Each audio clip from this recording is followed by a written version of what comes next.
bulungan ko, sir, lawa, sir. Mas bato, nagbato!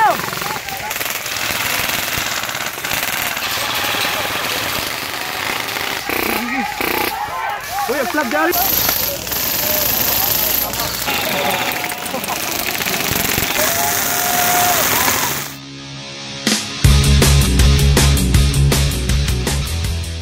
Hello mga kabisdak, so we are currently here in Bae City.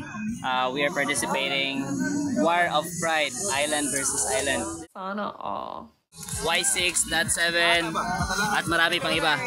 So we have participants from Panay Island, Iloilo, Marawi, Siquijor, and of course here in Negros Occidental and Negros Oriental.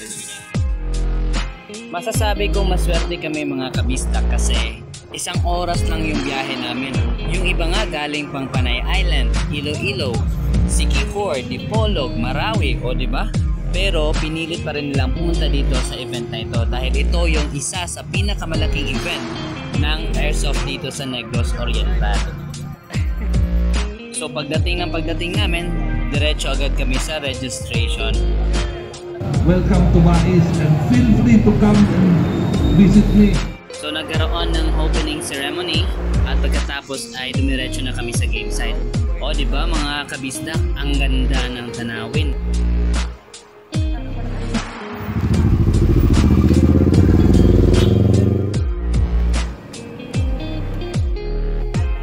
So we finally got to the site at nagulat kami. Nako, ang dami nilang oxygen tank. Saan kaya sila mag-scuba diving? Hahaha, joke lang. HPA po yung mga baril nila. Ito ang pinaka-paborito ko sa event na ito. Camping with a view.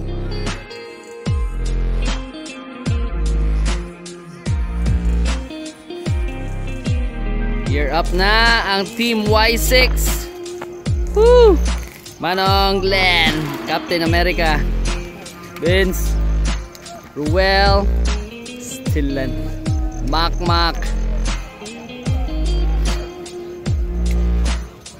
Sir Tantan, yo, Sir Donex, woo, anak, kumbate. Safe kami, Lord. Lord, ang mga giyang ko, Lord. Lord, wala naman tayo mag-disgrasya ng mga Lord. Layo kami sa... Bago ang bakbakan, hindi po talaga namin kinakalimutan na manalangin.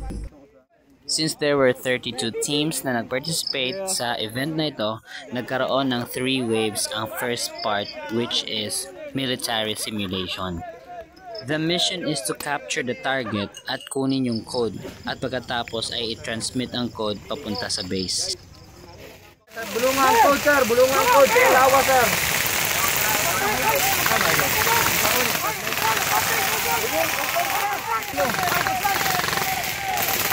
Mas bato, nagbato!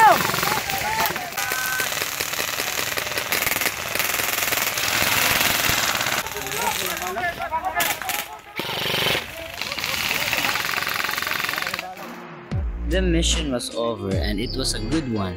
However, nagkaroon po ng problema yung unit natin. Bumara yung bala sa loob kaya ayun. Buti na lang andyan si Captain America para ayusin yung unit natin. Ayan, kaya mas maganda talaga na meron tayong daladalang mga tools para sakaling may pumalya, maayos kaagad. While waiting for the next mission, nachichikahan muna kami tungkol sa mga karanasan namin mula sa previous mission natin. At this moment, nagkaroon ng final briefing para sa next mission. Dito ay crucial ang positioning ng bawat teams para madepensahan ang lahat ng flags sa camp namin.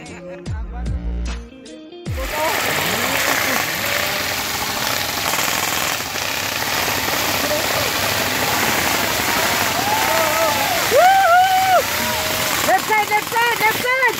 Wala! Sabalo! Hey! Wala! Hoy, kumala! Wala!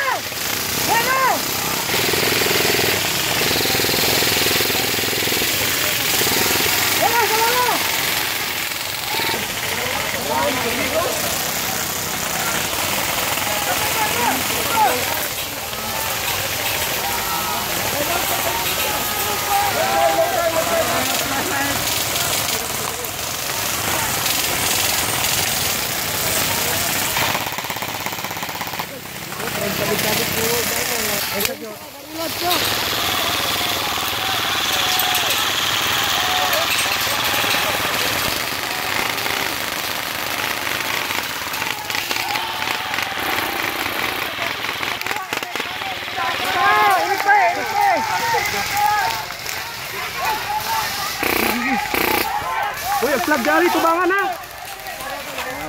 Reload. Reload ko, reload. Turn. We were able to defend our flags and it is now our turn para umatake sa kampo ng ating mga kalaban. Sa lahat ng mga nagpaplanong sumali ng mga ganitong night games, maghanda po kayo ng sapat na energy. Kasi sinisigurado po namin sa inyo, buong gabi po kayong hindi makakatulog kasi yung laro ay mula gabi hanggang madaling araw. Medyo challenging nga lang talaga yung pagpasok sa kampo ng kalaban. Imagine more than 300 kami lahat sa team namin. At ang tanging dadaanan lamang papasok sa kampo ng mga kalaban ay isang kalsada na nasa more or less 5 meters lang yung lapad. Sa madaling salita, ito ay isang choke point na kung saan ang nasa harapan lamang ang makakapag-atake. Pero goods pa rin kasi sa totoong labanan, hindi mo pwedeng piliin na maging pabor sa'yo ang terrain, diba?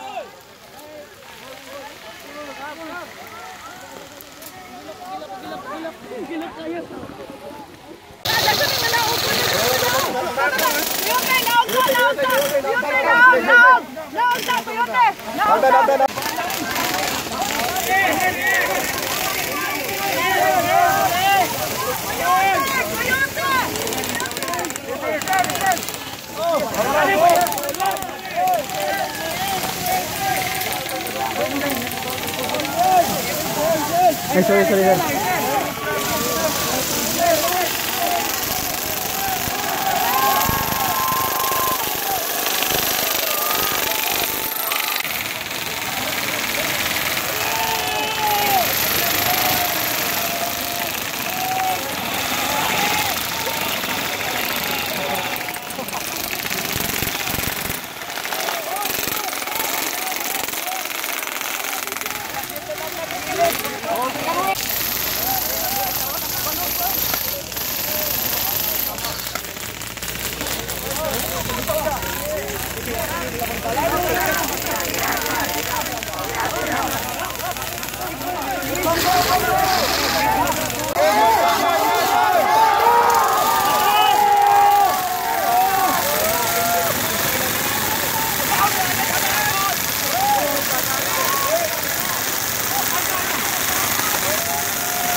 The game was finally over at nang buksan ang mga ilaw, doon nakikita kung gaano karami yung mga tao sa likod.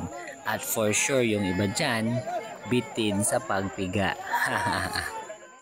Pero goods pa rin kasi nakaka-enjoy po talaga yung mga ganitong night games. Kaya we are still willing to join whenever there would be a War of Pride 3 in the next 5 years. Thank you so much, Bais Airsofters Club.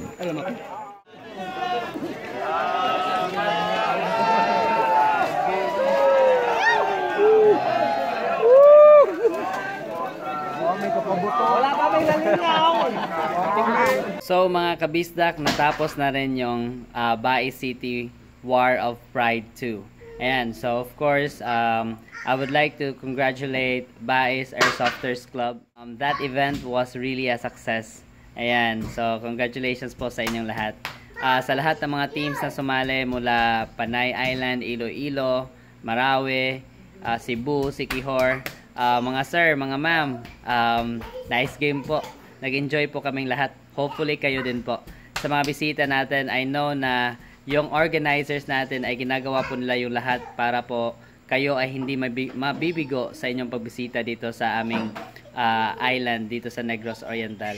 Ayan. I would like to thank the LGU of Bais City na nakipag-cooperate po sa para maging possible po yung event na ito.